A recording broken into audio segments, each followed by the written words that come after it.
Welcome to Jones Family Farms. We're here at the Harvest Kitchen Cooking Studio. You've probably seen that building across the courtyard from our winery's tasting room. It's here with Farmer Sherry on Farmer Friday. So, Sherry, I see we have some fresh strawberries that we picked from our fields just yesterday. That was our opening day. And we're making some tea breads, I understand? Yes, strawberry rhubarb tea bread.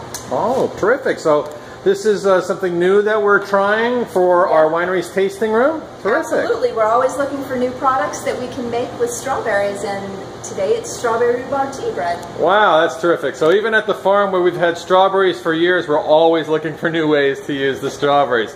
So how are you putting this together? So we have all of our dry ingredients in this one bowl, and I'm just going to whisk those up. It's our flour and our cinnamon and some sugar.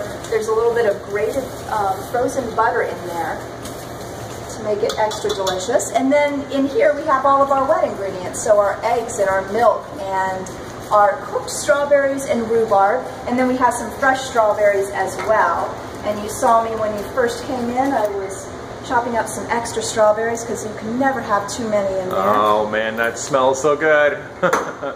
So once you get the wet ingredients and the dry ingredients mixed up, you combine the two and we're ready to go into the pan. Okay, and you've got your pans already pre-greased, I see here, but now we got the dry ingredients with that. Oh man, that looks delicious. It's gonna be delicious. And I always look forward to the strawberry season with a taste of the strawberries from the field when you've got them home, wash them, and just pop them in your mouth. They're just delicious. Yeah, if you can actually save a few of them, you can make the tea bread. You know, I had a friend of mine who picked strawberries here, and he had his last frozen bag from last year that he just took out of the freezer. And so he said, thank goodness you guys opened because I'm just about to run out. Well, this is a great way to use the frozen berries because you have to cook it down a little bit anyway to go into the tea breads. So if you do have some left over, this is a great way to use them, but it's always good to have some fresh to add into it to give you a nice bite of fresh summer strawberry. So I've taken a few cooking classes myself, and so correct me if I'm wrong, but I think you're folding? I am, because I mixed the dry ingredients together, then the wet ingredients together, and now I'm combining the two carefully so that I don't overwork it, because we want nice, tender tea breads, not tough tea breads. And if I overmix this, then they'll be tough. So now into the, I think I'm going to scoop these to make my life a little easier. Oh, that's pretty handy. That's pretty smart. That also gives you probably a uniform amount in each of your pans? Exactly. And that way they all finish baking at the same time and you can be consistent.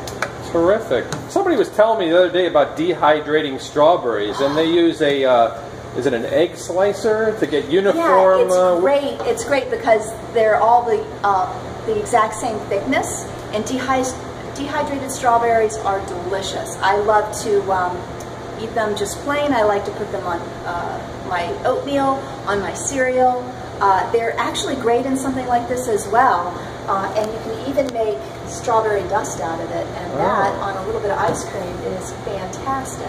So the dehydrating of strawberries, if you have uniform thick slices, they all dehydrate at the same time. So if you have an egg slicer or something of that way to make uniform slices, it makes the dehydration process so much easier. Right, and if you have kids, it's a great way to get them involved in the process. Oh yeah, that's true too.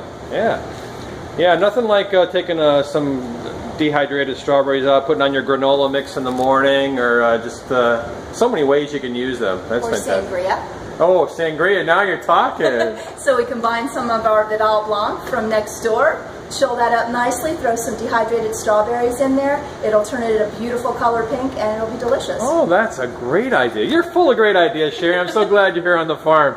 So what's the last step here? You would be popping this into the oven? Pop it in the oven for, these will go for about 35 minutes at a 350 oven. Wow, terrific. Hey, thanks for farming with us here today, folks.